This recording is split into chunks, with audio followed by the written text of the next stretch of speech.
Hey everyone, it's me. I just want to give an update. Today I am 38 weeks pregnant with baby girl.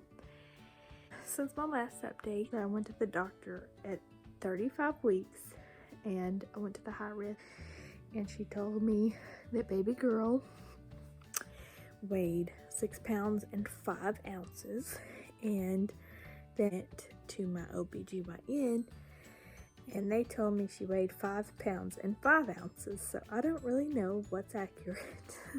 I feel like the high risk ultrasound machines are probably more accurate since, you know, they're for high risk pregnancies and stuff, but I could be wrong. Also at 35 weeks, I was not dilated or effaced any. They gave me the go on starting to try to induce labor naturally because I am going for a VBAC. They want her out by 39 weeks. They may let me go a few days over if everything's going okay. So that's the plan. Because I have diabetes again, and they want, you know, her size, and just like me, going for a VBAC. They don't feel comfortable letting me go to my due date. So, yeah. So, that night, that was a Thursday, that night I started taking 1,500 milligrams of evening primrose oil pills and 1,800 milligrams of red raspberry leaf tea pills. And that night I had, within a few hours of taking it, I actually had my first like real period cramps, which I figured out is actually contractions because I've been to labor and delivery twice. Not for that, but the second time I have been having contractions all day. Anyways, I'll get to that.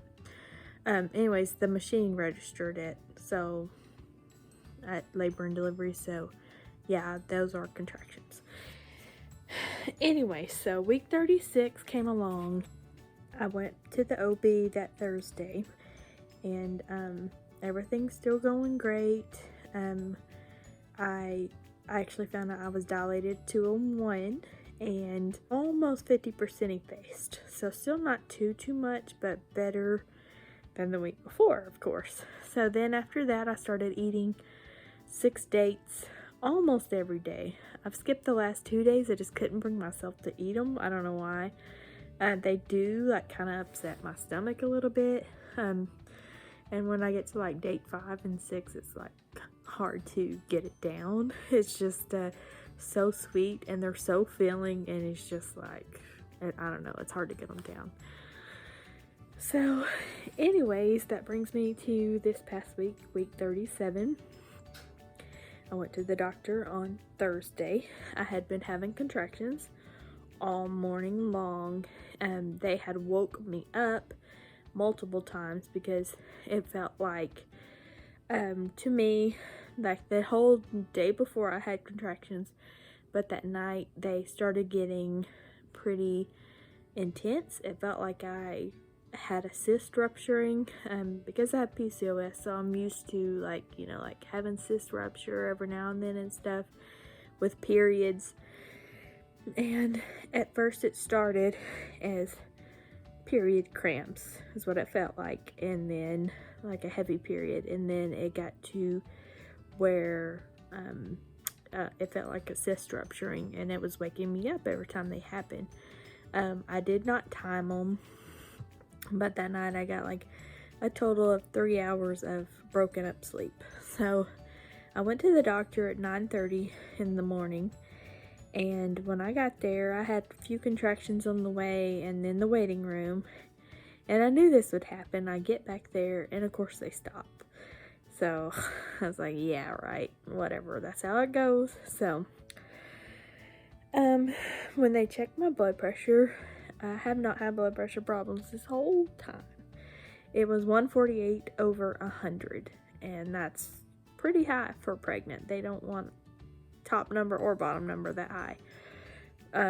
So the nurse is like, well, after you're on the NST monitors for a while, which they do every time, It's the monitors they put you on when you're in labor and delivery. Like, it tracks contractions and it tracks their heart rate. Because I've had COVID in the past, I have to do that in an ultrasound every visit starting at 32 weeks.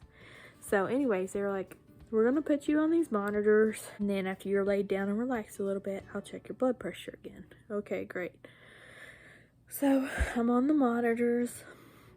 Of course, contractions completely stopped. Then she checked it again, and it was still like 140 over 97 that time. It was a little bit lower, but still too high. So then she's like, well, get undressed from the waist down and wait here in the ultrasound room. You know, I do that every time.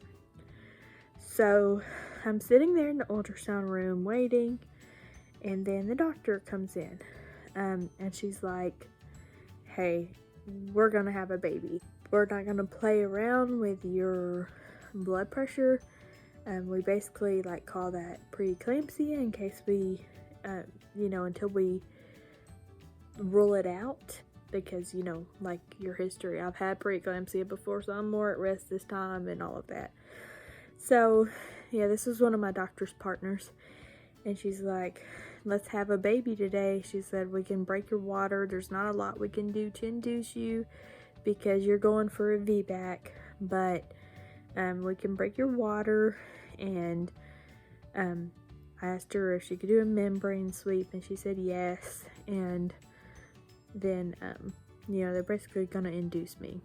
They can't do a balloon or nothing like that because I've had a C-section, and it puts me at too much risk for uterine rupture. So, went ahead and checked my cervix, and I was between a 1 and a 2 dilated, and still about the same at face, about 50%. So I haven't made too much progress since 36. That freaked me out, of course. I was excited to meet her, but then I was having flashbacks of Wesley's birth, which was not a good birth experience for me. It was terrifying, and he had complications after birth, and yeah, it just brought back bad memories. And so I was freaking out a little bit, and then I come out and she's like, well, I'm not the doctor on call, but the doctor that's on call, which is my OB's other partner, we're going to talk about it and make a plan for you. So I'm sitting there waiting, close to the checkout, and then another girl joined me for the same reason. Her blood pressure was through the roof, and so I got to talking and encouraging her and just talking to her about God. She's all crying and nervous. It's her first baby, and I had planned to go home and get my stuff and all of that, and the doctor sent the nurse over there, and the nurse was like, y'all are not leaving, and she took us straight to labor and delivery. By the time I got there, I was more calm because, like I said, I was talking to that other lady, and I got my mind off of what was happening with me. The contractions had quit for a little bit, so I think that was all part of it. Anyways, after a few hours in labor and delivery, my blood pressure leveled out. They did blood work on me, and it came back fine.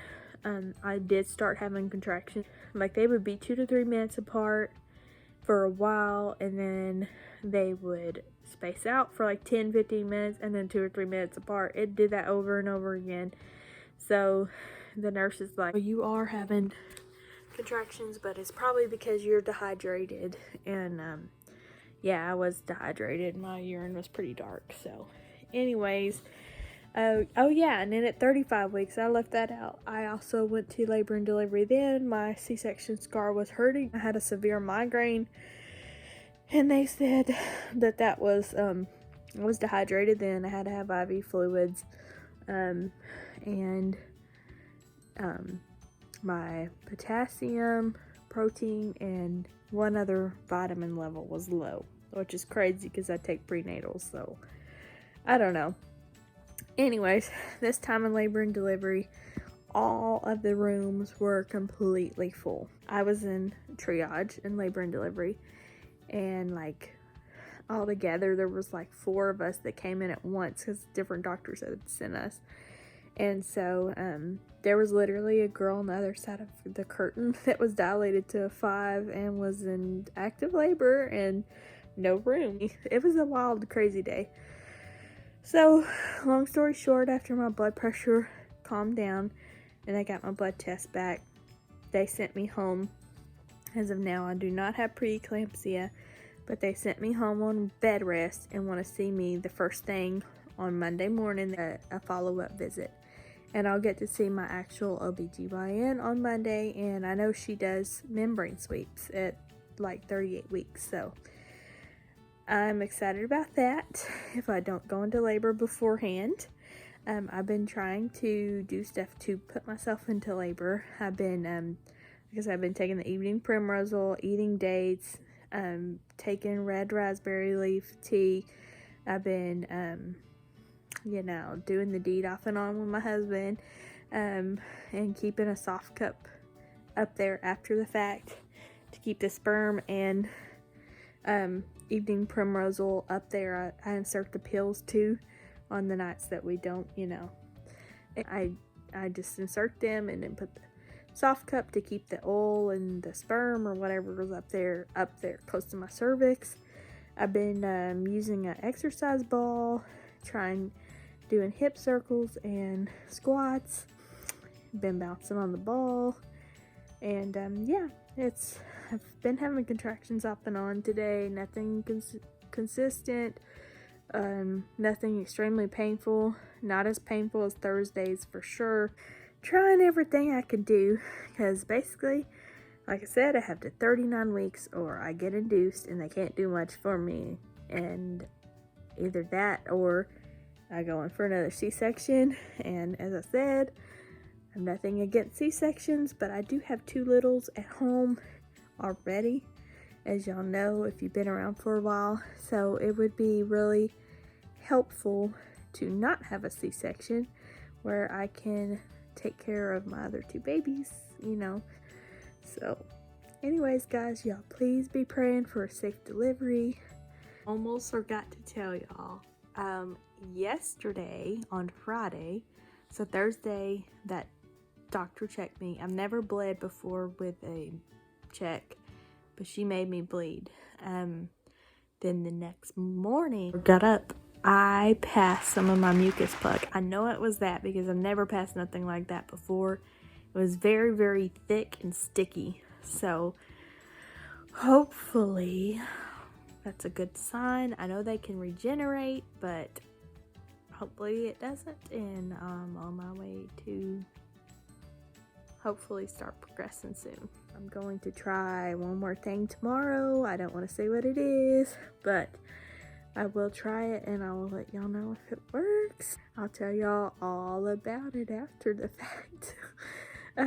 It's a controversial thing, which is why I'm not saying it beforehand. I don't want to hear, you shouldn't try that, you shouldn't do this, you shouldn't do that. I already talked to my doctors about it.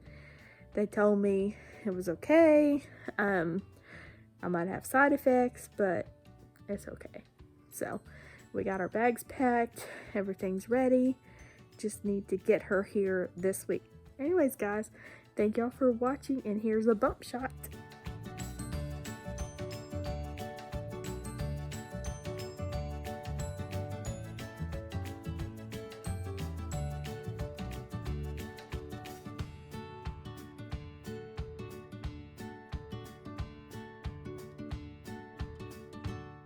Bye, guys.